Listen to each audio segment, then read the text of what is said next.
Bismillahirrahmanirrahim. Assalamualaikum warahmatullahi wabarakatuh. Al-Fatihah. A'udzubillahi minasyaitonir rajim. Bismillahirrahmanirrahim. Alhamdulillahirabbil alamin. Arrahmanir rahim. Maliki yaumiddin. Iyyaka na'budu wa iyyaka nasta'in. Ihdinas siratal mustaqim. Siratal ladzina an'amta 'alaihim ghairil maghdubi 'alaihim waladdallin. Amin. Alhamdulillah. Alhamdulillah nahmaduhu wa nasta'inuhu wa nastahdihi wa nastaghfiruh. Wa na'udzu billahi min shururi anfusina wa min sayyiati a'malina. May yahdihillahu fala mudilla lahu wa may yudlilhu fala hadiya lahu.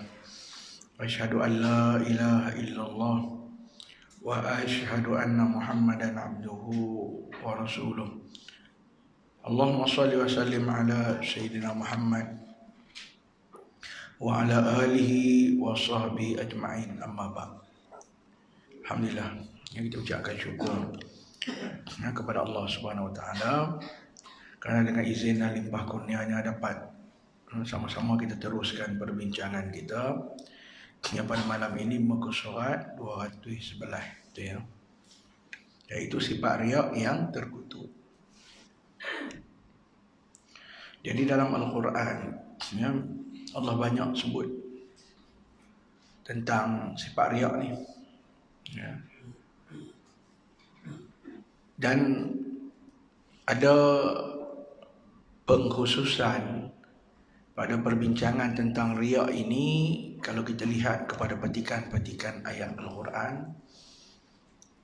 ya, adalah di mana Al-Quran mengklasifikasikan bahawa sifat riya ini adalah juga sifat atau ciri-ciri orang-orang munafik.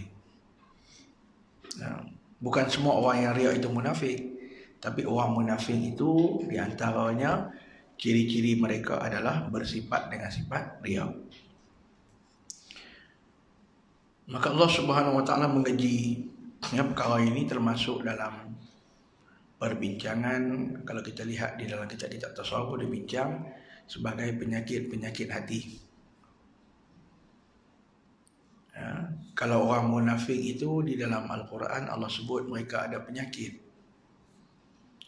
Ya, dan penyakit yang dimaksudkan itu adalah kerana kekufuran mereka. Dan penyakit itu adalah kerana kesyirikan mereka. Kerana ada juga perbincangan yang menyebutkan bahawa ya, serendah-rendah ya keadaan bagi riya itu, yang paling rendah adalah juga dipanggil sebagai syirik yang kecil. Jadi dikaitkan syirik yang kecil ini adalah juga termasuk dalam riya yang paling rendah. Dan orang munafik itu antaranya ciri mereka adalah syirik. Mereka ada penyakit. Penyakit mereka itu ada kaitan dengan kekufuran mereka.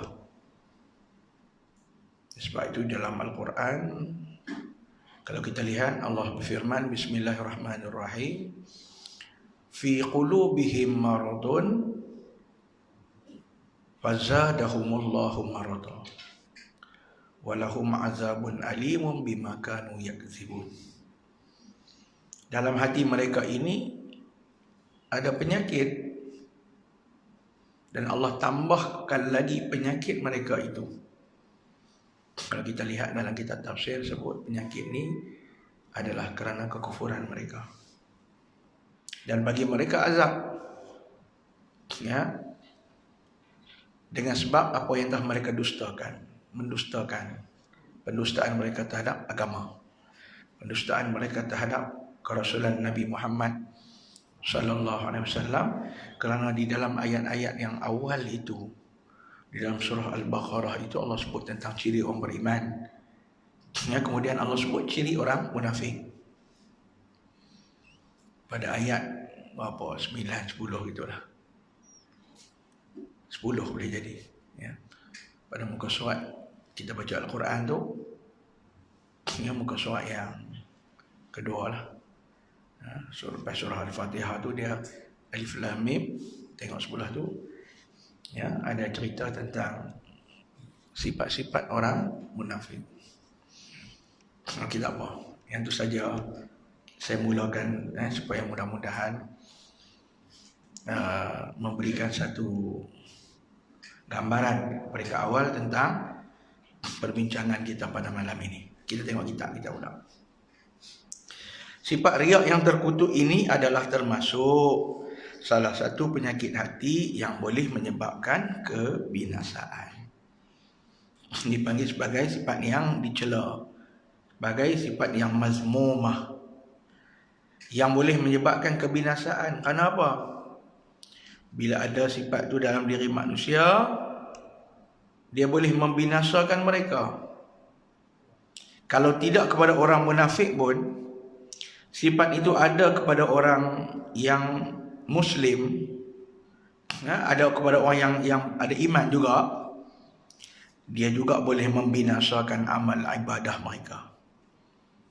Sebab bila manusia tu riak, segala amalan yang mereka buat itu bukan lagi yang fokus mereka kepada mencari redha Allah, sebaliknya mencari redha manusia. Tunjuk bagus, macam tu lah. Tunjuk apa sajalah, kita pun tak tahu apa yang ada dalam hati orang kan. Dia nak habaq apa, tapi kita pun tak tahu orang tu riak ke tak. Dia ni Allah Ta'ala maha mengetahui. Dan kedua, orang tu sendiri. Kita jangan hukum tu nak menunjuk tu. Dah, kadang ada orang dia tak menunjuk pun, dia duduk sedekah pun, dia bukan nak menunjuk, dia memang macam tu. Tapi orang tu sendiri tahu dia nak menunjuk ke tak. Ekor-ekor mata kali-kali tengok ada ni kan. Dia semayang. Kadang riak ni yang jenis-jenis yang tersembunyi ni kan, tak nampak, kita tengok tak ada masalah, tapi dia nak tunjuk. Sebab tu dalam Al-Quran kata alladzina hum yura'un, mereka tu nak tunjuk-tunjuk, tak menunjuk. Nunjuk ke siapa kita pun tak tahu. Dia nak tarik perhatian siapa kita tak tahu. Tapi sampai di akhirat, dalam satu hadis yang agak panjang, Allah cela 3 golongan manusia bila Allah panggil. Yang pertama Allah panggil orang yang, antaranya orang yang mati syahid. Allah panggil seorang yang menuntut ilmu, orang alim. Dan yang ketiga, ya, Allah panggil adalah orang yang qari, baca Quran. Tanya, buat apa? Apa nikmat yang aku bagi kat hang kat dunia ni? Saya tak ingat hadis yang ke-30 berapa. Tapi kalau tuan-tuan mengaji dalam mastikah hadis, dia ada bicarakan tentang, ya, Allah Ta'ala panggil. Tuan boleh tengok sini ada baca mastikah hadis tak? Ada? Tak ada? Ada. Saya pun tak ingat lah kan. Kok tuan-tuan ingat. Tapi 30 lebih gitu ya. Cerita Allah panggil, hey, contohlah ni, saya bukan ikut adil tu dah, tapi nak cerita gambaran dia. Hey, orang yang mati syahid, dengan aku bagi nikmat kat hang ni, hang buat apa? Dia kata aku berjuang lah apa semua nak cari redha engkau ya Allah. Allah kata hang bohong. Hang buat macam ni supaya orang kata hang berani, hang hebat. Lepas tu dalam hadis tu kata Allah perintah malaikat heret muka ni, heret kaki naik ke atas, muka ni, muka orang terterak atas tanah. Tarik cara muka terterak ni, lepi campak dalam neraka.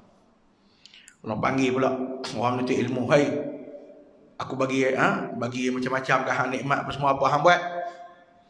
Aku menuntut ilmu untuk mencari redha Allah. Allah kata hang mohong. Hang mau supaya dikata hang orang pandai, orang alim. Seret muka juga. Yang ketiga Allah panggil, ya, orang yang qari. Hang buat apa ni? Dia tahu aku menuntut ilmu Al-Quran, aku baca lah apa semua untuk mencari redha Allah. Dah hang mau supaya orang panggil hang qari, pandai mengaji, suara sedap. Bukan nak cari redha Allah, hang pun kena syirik juga. Allah kata mohok. Tiga-tiga ni daripada hadis tu, cerita dia buat kerana sebab lain. Dan kita Allah tuan-tuan, mai suara pasal apa? Kerana malu kat orang ke? Kerana malu kat orang pun dia masuk dalam ciri-ciri itu juga. Tapi rendahlah sikit banding dengan hak nak menunjuk dia. Siapa? Kita minta ya Allah, kan? Waktu kita baca doa selalu, Allahumma tahhir qulubana minan nifaq wa a'malana minar riya wa alsinatana minal kadhib wa uyunana minal khiyanah fa innaka ta'lam kha'inatul a'yun. Saya baca tiap-tiap lepas kuliah. Kau tuan-tuan perasan kan? Allahumma tahhir qulubana minan nifaq wa a'malana minar riya. Kan minta ya Allah, bersihkanlah hati-hati kami ini ya Allah. Saya, tuan-tuan, nak anak kita daripada perbuatan orang munafik. Wa amalana minar riya, daripada perbuatan kami ini terpelihara bersih daripada menunjuk-nunjuk kat orang. Wa uyunana minal qiyanah, mata kami ni duk kenat, kan? Duk tengok benda tak elok, minta doa, kan? Ya. Fa innaka ta'lam kha'inatul a'yun, sungguh engkau mengetahui ya Allah mata mana hak duk buat kenat ni, kan? Saya minta bab kita ni, dengan keadaan kita pada hari ini, dengan cubaan-cubaan yang ada di sekeliling kita hari ini, yang menyebabkan kita kadang-kadang juga, ya, mudah terpesona dengan keinginan kita yang nak tunjuk kat orang. Kita minta doa ya Allah, kan? Allahumma tahhir qulubana minan nifaq. Minta jauhkan hati kami daripada perangai orang munafik. Pasal apa? Pasal perangai orang munafik ni antaranya, ya, mereka ada penyakit riak, nak tunjuk kat orang. Dulu dalam hadis ni tuan-tuan, cerita 3 jenis manusia ni, semua kalau kita tengok kepada kematian mereka, manusia tengok mereka semua mati elok. Dia ni mati sebagai seorang mati syahid, dia ni mati sebagai seorang alim, dia ni mati sebagai seorang qari. Tapi bila Tuhan soal siasat mereka, lalu Allah yang maha mengetahui, ya'lamu ma fi sudurihim, Allah Ta'ala yang mengetahui apa yang ada dalam hati mereka. Lalu dengan soal siasat, Allah Ta'ala atas diri mereka, dengan ilmu Allah kata mohong. Memang kau tu tak boleh kata apa lah. Betul sungguh bila Allah kata hai hang mohong. Dia ke? Tuhan tahu ke? Allah maha mengetahui bahawa ketiga-tiga kelompok manusia ini dalam hadis, dalam kitab Masdikah hadis itu, semua buat benda baik hakikatnya, ya, bahawa mereka ini riya. Allah Akbar, kan? Nah, ini menyebabkan semua amalan mereka tertolak dan tidak diterima di sisi Allah. Kalau setakat tertolak, tidak diterima, teruk dah. Bahkan Allah azab pula kerana benda tu. Pasal apa? Hang dapat dah kan? Allah kata orang puji hang dah kan? Orang panggil dah kan hang sebagai qari, orang panggil hang sebagai orang alim dah, orang panggil hang dah sebagai orang mati syahid, orang berani. Semua hang dapat dah kan? Jadi jangan harap apa pun daripada aku. Pasal yang hang harap dulu boleh dah. Oh, nak kata apa lagi ya Allah? Tu yang kata binasa iman tu, bukan setakat binasa iman, binasa amalan mereka. Meskipun pada zahirnya nampak bagus dan sempurna, kita tengok, kita manusia nampak elok sangat dah. Itu bahagian kita. Bahagian kita bukan bahagian hukum jadi pembaris kat orang lain. Bagian kita buat untuk kita. Dia buat elok, kita alhamdulillah. Kita tengok dia mati syahid, kita tengok dia jadi orang alim, kita tengok dia qari, kita minta doa supaya kalau boleh limpahi kebaikan pada diri kita. Jangan kita ingat bila dia buat jahat macam tu, kebaikan tak boleh sampai ke kita. Dah. Kan dalam satu hadis lain yang Nabi sebut, innallaha yu'ayyidu hazaddin bi rajulin fajir. Sesungguhnya Allah bantu agama ini dengan laki-laki yang jahat. Pasal apa? Dia pergi perang, kita nampak mati syahid, dia tolong bunuh musyrikin ni ketika perang. Nampak bagus ke tak? Bagus. Dia mati syahid. Hakikatnya di sisi Allah, Nabi bagi tahu, hak mati ni, hampa nampak mati syahid ni, sebenarnya dia mati bukan mati syahid, dia mati bunuh diri. Allahu Akbar. Dapat tak manfaat? Dia riak, dia menunjuk kat kita, dia sedekah, menunjuk kat orang. Orang miskin dapat tak duit dia? Dapat. Dia apa pun tak dapat. Dapat puji, pemurah. Dia dapatlah beda dunia. Tapi orang lain dapat manfaat tak dapat. Kita minta doa ya Allah dengan keterbatasan kita ni, tahu takat tu ya. Ya Allah, dia ni baguslah, dia ni pemurah, dia ni baik, ya Allah, ya Allah. Mudah-mudahan kebaikanlah yang dia buat ni sampai kepada kami. Dapat cukup dekat tu. Tak usah duk pergi ukur dia pula berapa meter, berapa sentimeter, berapa. Tak usah. Bukan kerja kita. Ya, sebab ini dah Allah Ta'ala sembunyikan, tak usah sebut. Bahkan Allah marah kita nak pergi mengintai pula. Tengok betul ke dia ni. Ya, dengar sembang kemai, aku nak pergi tengok rumah dia kan. Dia mangkit subuh ke tak? Dia mangkit ke tak? Dia dah abang kita sembahyang sunat ni, dia mangkit ke tak? Wih, ada. Kita jangan kata tak ada. Tak tahulah, saya pernah cerita kat tuan-tuan. Tak ada. Satu hari saya jumpa satu orang. Kan duk sembang, geng-geng masjid yang duk mengaji ke apa ke semua ni. Tiba-tiba dia kata apa? Hampa tak usah duk sembang deras sangat. Apa pula dia ni, dia cakap kan. Aku kenal lah, dia kata. Ramai dia kata kat kampung kita ni sembang deras ni. Perempuan-perempuan Islam sana, Islam sini. Pukul 7 pun lampu rumah tak menyala lagi. Dia kata aku tu. Aku tak mau sebut nama, tapi pakat-pakat berasa, pakat-pakat pi muhasabah lah. Aku pi, dia kata. Rumah seorang-seorang ni. Kan, saya duduk kampung lain, saya tak tahu lah, pergi kat lepas lepas nak sembang. Lain-lain kita ustaz pun saya pergi. Aku pun kena. Saya duduk kampung asal tu Mata Masyak. Bisa duduk belah Sungai Dua tu, atas nak pergi belah atas tu. Dia pergi, dia kata, saya pergi, dia kata. Saya parking dalam Bukit Buluh. Betul, rumah saya memang depan tu ada Bukit Buluh. Mereka ni burung lah. Dia kata, saya kona-kona, saya parking dalam situ. Saya parking daripada sebelum subuh, dia kata. Dia kata, ada rumah dia kata kawan-kawan kita, perempuan. Pukul 7 pun lampu tak nyala. Dia kata lampu tak nyala, dia sembahyang dalam gelap. Tak lah Ustaz, tak payah cover backup lah. Tak pun tak mau, kata apa. Dia kata, kadang-kadang ni, tak senyap sunyi sampai tak ada siapa bangkit, subuh. Dia jenis kutu, saya kata, hang tak boleh buat macam ni.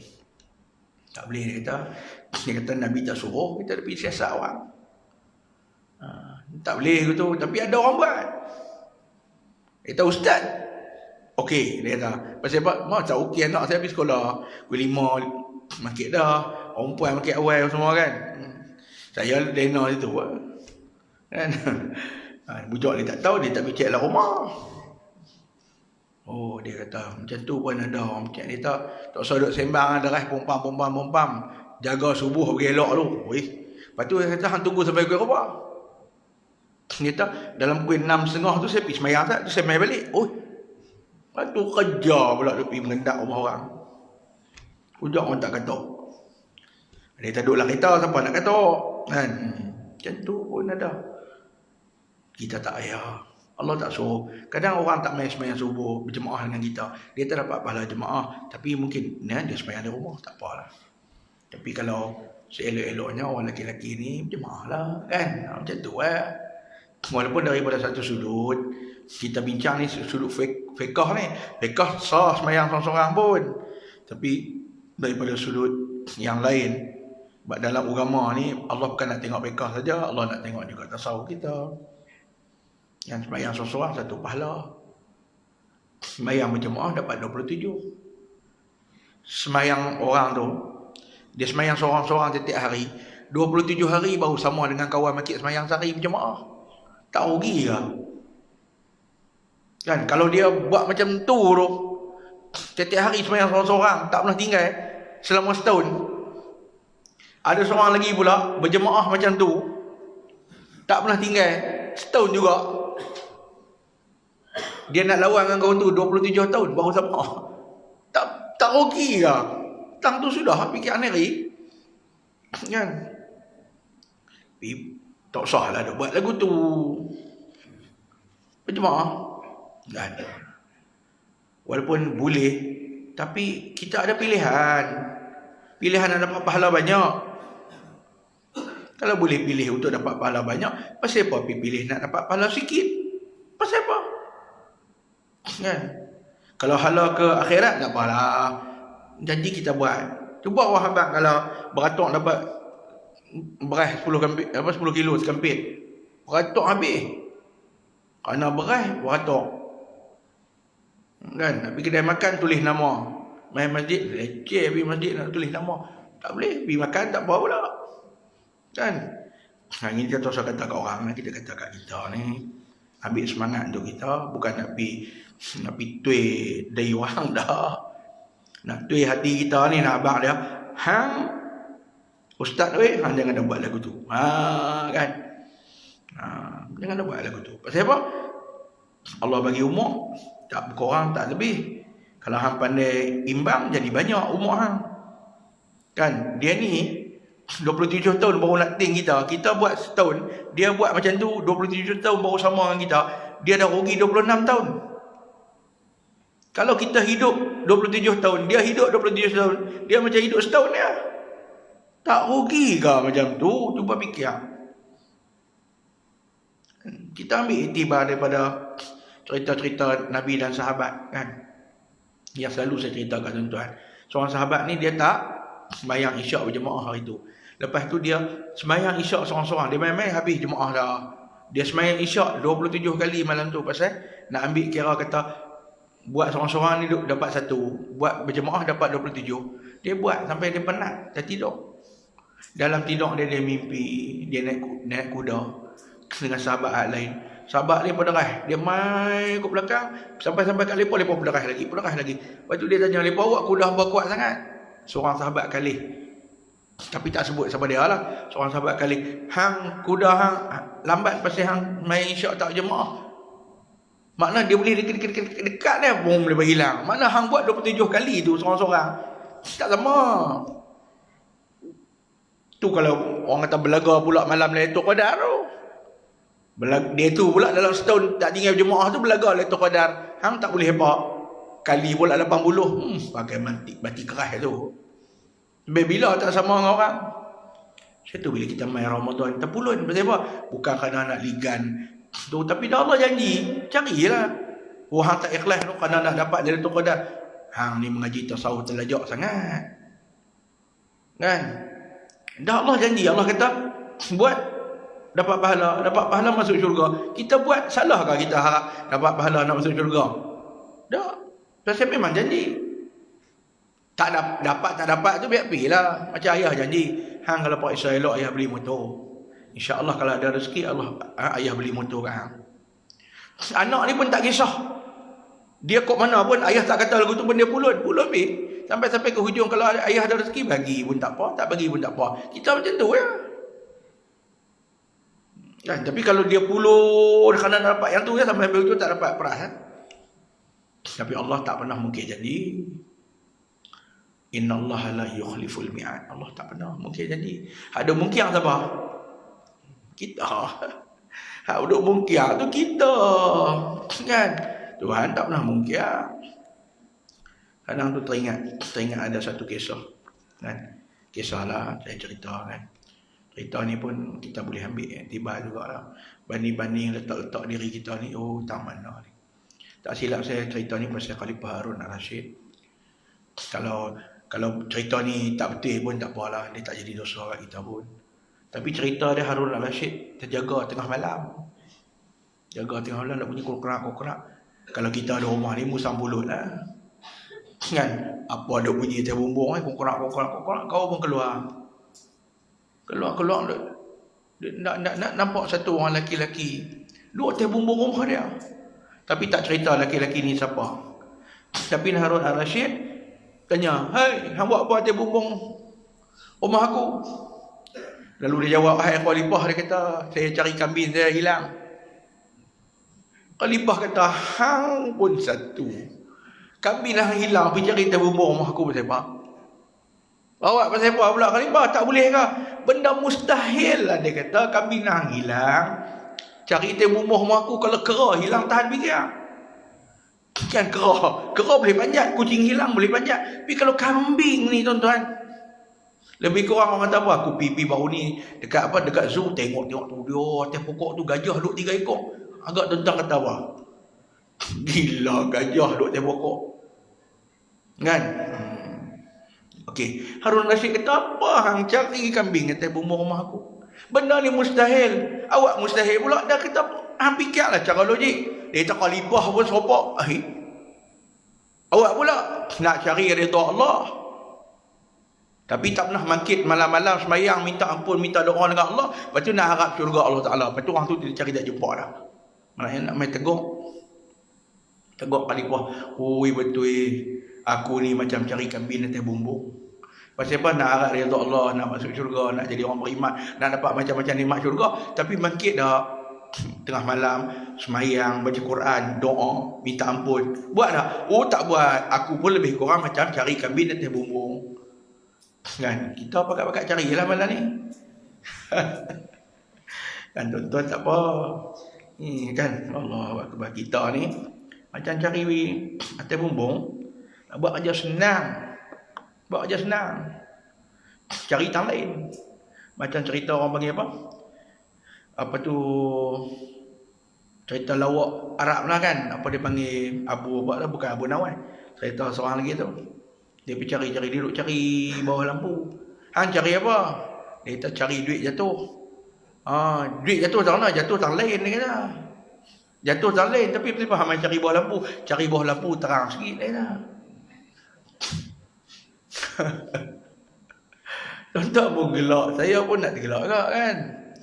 Dia pergi jatuh duit dia tang lain, tapi dia nak cari tang gelap tak jumpa, dia pergi cari bawah lampu.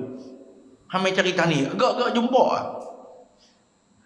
Kita nak syurga ni Allah Ta'ala nak bagi pahala pada amal-amal ibadat. Tapi kita perhabis tak mana? Perhabis duit kita tak mana? Zakat tak bayar, sedekah korang, perhabis dekat kereta kita, perhabis dekat basikal. Pemarah kan, perhabis dekat hobi kita kan, perhabis kat sport rim, makcik perhabis kat mana? Perempuan apa contoh dah, perhabis kat pinggan. Dia duk makan pinggan retak tu lah, tapi pinggan elok boleh lemari. Ni perempuan tang lain, masjid lain lah kan. Beli alkopal, alkorok, apa macam-macam rok mana kan. Dia makan pinggan plastik kan. Pak Long makan pinggan plastik. Dia tak boleh pinggan tu pecah. Habis tu beli buat apa?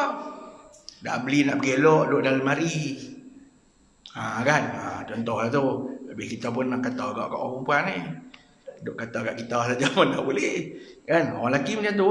Kita perlu lah ni, pergi cari barang hilang di tempat lain, pergi cari bawah lampu, betul tak? Cari bawah lampu tu cerah, betul dah. Betul lah, cari tempat cerah senang. Tapi bukan cerah tang situ. Kan tang lain jatuh tu. Makna kadang-kadang kita cari redha Allah pada tempat yang kadang-kadang bukan kena dia. Allah suruh kita bagi sihat tubuh badan untuk mudah amal ibadat. Kita pergi buat kecergasan lah apa lah dia, sampai tak semayang, sampai tak jaga aurat, apa dia yang kita dapat. Nak abang lagu tu je. Salah dah orang nak bersukan bagus. Salah dah orang macam ni, semua bagus. Tapi hang guna tak nikmat tu pada kecergasan kita, meringankan badan kita beribadat kepada Allah. Tak cari harta benda. Kita kaya, duit banyak, bagus. Hang guna tak pada infak fi sabilillah, pada sedekah, pada bayar zakat? Banyak dak. Tak betul. Hang tak salah tempat. Macam tu je nak bagi faham. Tu dah nak habis waktu dah. Baru satu muka surat tak sampai. Tak apa kan. Ngaji ni nak bagi faham. Dan baca banyak tak faham pun buat apa. Malam ni 2-3 perkara jentik perasaan kita cukup lah. Pekat-pekat peringat lah. Oi, aku ni nak kena hitung umur kita. Okey, tak apa. Satu. Yang kedua, nak kena buat banyak amal ibadat. Kita apa. Kemudian buat ibadat yang mendatangkan keuntungan yang banyak lipat ganda. 3 dah. Yang keempat macam mana? Supaya kita ni ikhlaskan diri kita. Ikhlas diri kita ni supaya bila kita ikhlas, tak ada sikit niat kita nak tunjuk-tunjuk kat orang. Kalau kita ikhlas nak buat, tak teringat nak tunjuk kat orang. Bila teringat nak tunjuk kat orang tu, tak ikhlas lah tu.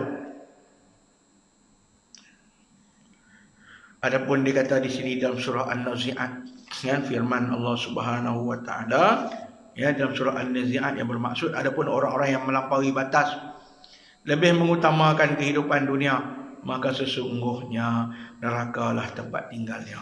Kan? Mereka ni melampaui batas. Pasal apa? Bila kita utamakan dunia, tak ambil akhirat, melampau. Kan? Melampau nak panggil apa lagi? Patut dunia jadi tempat kita, jadi jambatan akhirat kita. Kan? Dunia ni jadi tempat kita cari pahala. Tapi apa yang jadi kat kita?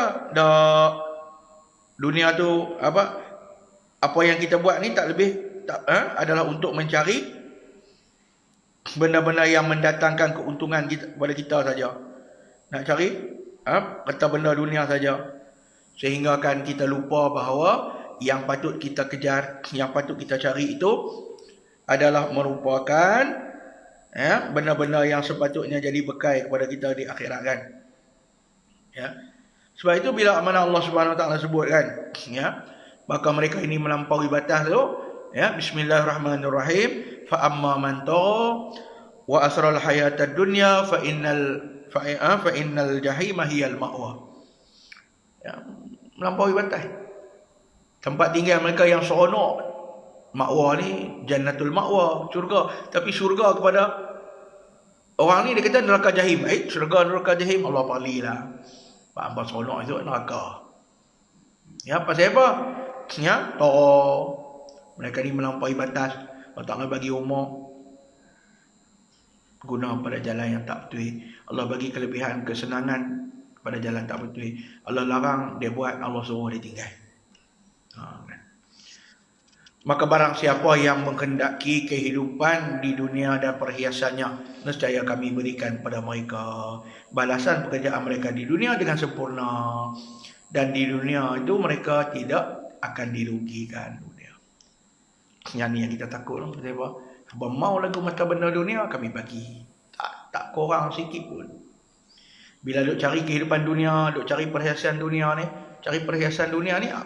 dalam ayat yang lain Allah kata apa? Apa yang jadi perhiasan hidup kita? Al-mal wal banun zinatul hayat di dunia. Harta benda dengan anak bina. Anak bina tu maksudnya keluarga kita. Bini kan semua sekali duk tang tu. Harta benda dan keluarga anak bina kita ni adalah perhiasan dunia. Kita cari hak tu boleh. Harta banyak, keluarga bahagia, anak bina duk seronok. Takat tu saja. Keluarga kita jadi bahagia, tapi tak jadi keluarga yang beriman kepada Allah dan bertakwa. Anak-anak, bagus, sopan santun, tapi tak taat perintah Allah Ta'ala, tak tutup aurat, tak menjalankan kewajipan. Anak mengaji pandai, boleh. Tapi mengaji pandai, dia tidak tunduk hati dia kepada Allah. Cari harta tak jadi modal untuk akhirat dia. Harta jadi modal untuk kesenangan dunia. Bila hampa cari lagu tu, kata Allah, pekerjaan mereka di dunia kami bagi, kata Allah. dengan sempurna. Lagu mana hang buat, lagu mana hang pulut dengan syarat-syarat tu berhasil, sungguh, berjaya. Dan bila dia usaha ketiak sungguh-sungguh, mangkit awal pergi meniaga, pulun, boleh sungguh lagu tu. Di dunia kata Allah mereka tidak sedikit pun dia rugikan. Boleh belaka.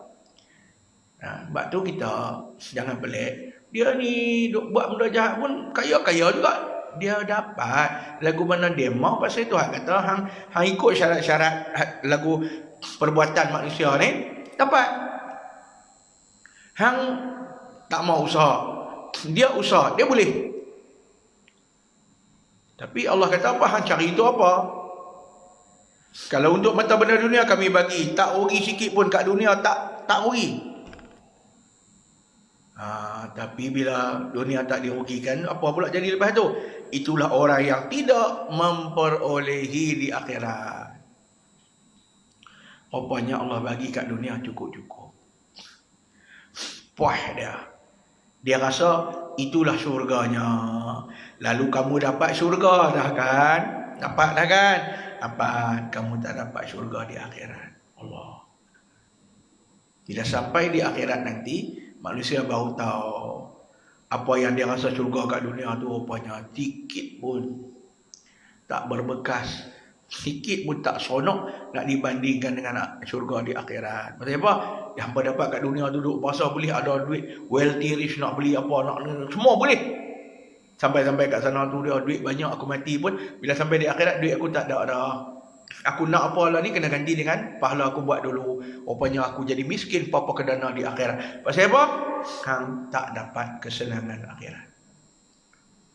Kalau orang kapiak tahu lah hak mereka dapat kat dunia ni, mereka pun tak mau. Tapi mereka dapat lah. Lagu mana kelaku-kelaku hamba di dunia tu, hamba pulun boleh hamba. Kami bagi habis dah. Sampai di akhirat hamba tak boleh apa. Kecuali neraka kata Allah. Dan lenyaplah di akhirat itu apa yang telah mereka usahakan di dunia. Di dunia tak ada apa. Apa yang mereka dapat kat dunia banyak-banyak tu tak ada apa dah. Sampai di akhirat tak ada. Dan sia-sialah apa yang telah mereka kerjakan. Ini dalam surah Hud ayat 15 hingga 16 ya Allah kan. Kita tengok lagi surah An-Najm. Maka berpalinglah wahai Muhammad dari orang-orang yang berpaling daripada peringatan kami. Allah kata, puak ni bila bagi peringatan kat mereka tak mau dengar, hang pun tak sedap peduli kat mereka dah. Palinglah. Kita ada nasihat, tak mau dengar, biar pergi kat mereka. Dan tidak mengingini kecuali kehidupan duniawi. Mereka ni bila dihabaq pada mereka, dibagi tahu pada mereka tentang akhirat. Dia kata, jomlah buat ibadat, jomlah kita buat benda baik, di akhirat nanti Allah akan bagi pahala. Buat tak tahu, buat tak peduli, tak ambil tahu, tak mau. Kalau boleh meluat kat kita, tak apa. Allah kata, hai Muhammad, hai orang yang beriman. Kalau kita ni kan, apa dah mereka tak mau peduli, tak peduli kepada akhirat yang kita ada abang ni, kita pun tak sudah peduli kat mereka. Maknanya bukan tinggal mereka tak berdakwah dah. Jangan tiru kelaku mereka. Tak usah duk terlibat dengan mereka. Kan? Maka itulah Allah kata kami dan tidak mengingini kecuali kehidupan di duniawi ini. Mereka nak yang tu boleh kat mereka. Dan itulah sejauh-jauh pengetahuan mereka. Mereka ni nampak takat tu ya. Sonok tu. Mereka punya nampak gambaran mereka ni. Kepercayaan mereka dekat dunia. Kita orang Islam kena beriman dengan hari akhirat tu. Yang kata ada hari akhirat, ada pembalasan, ada syurga, ada neraka, ada apa semua. Kita fikir, kalau kata kita kena tipu kat muka bumi, tiba-tiba lah takdir Allah Ta'ala, kita buat satu kerja dengan orang tipu kita. Tak apa. Pasal aku dia ada lagi di akhirat. Tapi kalau orang tu fikir, hidup dia hanya pada dunia, tak fikir sampai panjang, kena dia rasa rugi sangat dah lah. Bila aku buat ni sampai 1 juta orang tipu aku ni, ya Allah, habislah. Kita, orang yang beriman dengan Allah Ta'ala, insyaAllah, nanti pukul 1 juta tak ada masalah. Pasal apa? Pasal, sampai di akhirat nanti Allah akan panggil.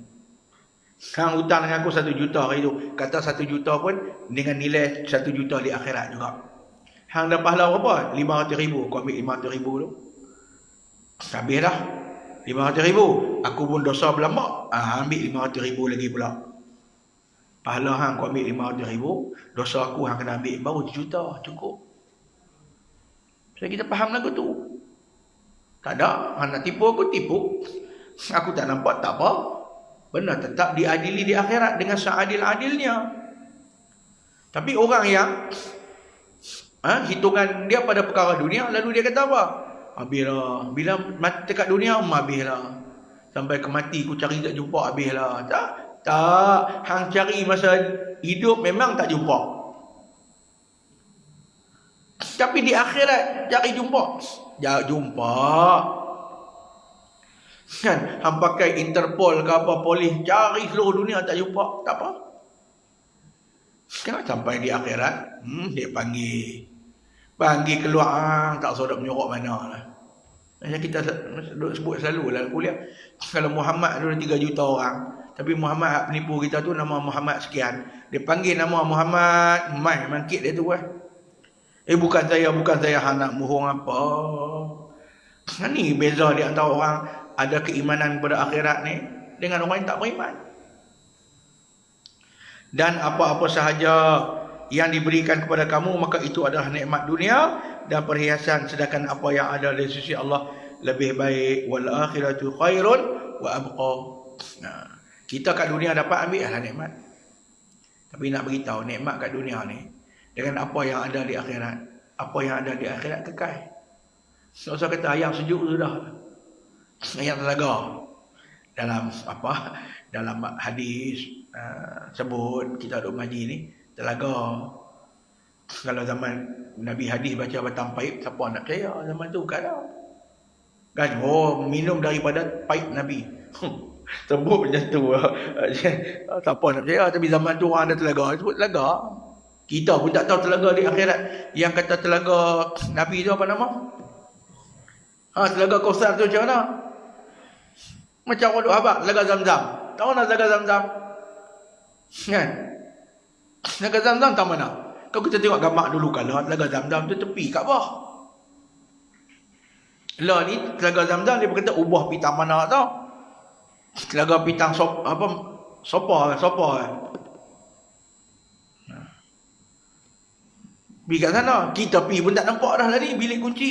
Lepas tu atas bukit tu ada satu lagi tempat paip. Yang tu bukan telaga, dia paip sedut pitang lain. Jadi tak usah fikir. Bila kata telaga Kausar Nabi tu, air sejuk lah. Minum tak dahaga sampai bila-bila. Minum kat sini telaga gau. Air gau. Air gau ni sedap tuan-tuan. Saya pergi dah tempat dia. Siapa pergi tadah kat luar tak kena bayar. Beli kat lepas kat dalam kena bayar. Kat luar tu dia buat macam bekas tu kan. Pergi ambil kat tu, saya akan pergi tadah tu free. Kan? Minum air ni esok dahaga pula. Minum kat sini sebotol, 2 botol, 3 botol, sekejap lagi makin kencing. Minum di akhirat, minum banyak mana tak terkencing dah. Minum banyak mana tak dahaga dah. Habis tu duk minum apa lagi lepas tu? Enjoy. Kan orang tanya, dah kata Ustaz ajak tadi bila minum telaga Kausar tak dahaga dah sampai bila-bila. Tu pasal apa Tuhan buat air sungai, minum air sungai, air madu, air susu, air apa macam-macam. Ustaz duk cerita pula. Minum buat apa lagi dah tadi? Dia duk kalut lah. Dah kita habaq kat dia. Minum air telaga Kausar tak dahaga sampai bila-bila. Awak bila kita tak dahaga orang ajak minum di kedai tak boleh ke? Minum je lah. Tak, saya baru sudah minum. Dah tak dahaga dah. Minum. Kita minum kat sini takut minum banyak pasal sekejap nak terkencing. Nak terkencing pula dah rasa 3 gelas tak? Contohlah kan. Kat sana tak ada nak kencing. Kencing mana jamban? Bukan ada kat syurga. Kat syurga tak ada. Kat neraka ada ayat kencing. Tapi tak tahu main daripada mana. Ayat kencing, ayat muntah, ayat apa. Untuk orang yang makan benda haram, hang tenggelam dalam tu. Muntah, ayat kencing, darah, nanah. Di syurga ada tak? Tak ada. Jamban tak ada. Tak ada tempat nak berak. Bukan kes sembelit. Memang tak ada tempat nak berak. Allah buat tengok punya nikmat. Tak boleh bayang kat dunia ni. Kat dunia ni terang mana pun mesti ada jamban. Mesti ada tandai. tempat kencing apa ke. Di akhirat Allah buat noh punya elok sampai tahu tu. Nak benda macam tu, buat kerja bagi elok-elok lah. Kan? Aku suruh buat. Jadi Tuhan kata, aku akan bagi apa yang ada di sisi aku ni. Di sisi aku ni kata Allah adalah lebih baik. Kekal pula tu. Sebab bila hamba masuk dalam syurga, tak keluar dah. Masuk tak ada dah. Lepas tu kena keluar tak ada dah. Maka baginda Nabi SAW menjelaskan bahawa cinta dan tamak haluba kepada harta benda dan kekayaan dunia serta takut mati adalah merupakan salah satu penyakit yang bahaya, yang akan melemahkan sifat perjuangan suatu umat meskipun bilangan mereka banyak. Namun mereka tidak akan menjadi satu umat yang kuat dan kuat. Yang ni yang kita panggil dulu dalam hadis yang lain, ma wahiyal wahnu. Mereka ini digegapi oleh penyakit wahan, hubbud dunia wa karahiyatul maut. Yang kita panggil penyakit wahan. Dalam hadis juga ni sebut kan, yang bahawa umat Islam ni dia jadi macam dikerumuni oleh orang musuh-musuh Islam ni, macam mereka rumun dulang makanan. Sahabat tanya, oi, mereka rumun kita, Nabi kita masa tu hampa ramai tapi musuh boleh rumun apa? Jadi bangsa. Macam kita kata lah, ikan punya banyak dalam lautan tu. Seribu orang mai ke atas, ikan Johor mai. Bukan hampa sikit, hampa ramai tapi hampa lemah. Apa punca tu? Hampa ramai kata Nabi tapi hampa ada penyakit. Penyakit apa? Wahan, hubud dunia. Hampa kasih pada dunia dan takut mati. Bila nak berjihad pun takut, tak payah. Akhirnya jadi mangsa, jadi ratahan pada musuh-musuh Islam. Jadi kita berhenti dekat tu dulu, insyaAllah. Nanti kita tengok 215. Bukan 215 apa, baru 212 insyaAllah. Kita baru habis dekat tu ya. Tak apalah, jadilah beda malam ni. Dia dah nak tidur lagi, panggung-panggung, tak apalah, saya teringat. Kita berhenti muka surat 212. Ada nak tanya apa-apa tak? Kalau ada. Wallahu a'lam. Cepat-cepat kita tutup. Jangan duk tanya. InsyaAllah mudah-mudahan Tuhan Allah kurniakan kebaikan kepada kita kan. Akhir zaman ni macam-macam apa yang berlaku. Dan Nabi kata Dajjal nak turun lah apalah kan. Ini merupakan satu ujian atas kita umat Islam. Mudah-mudahan kita ni kok mana pun, kalau sampai tak ni pun ibadat kita kena jaga, iman kita kena jaga kaum keluarga kita, insyaAllah. Aku qawli hadza wa astaghfirullahal azim li wa lakum.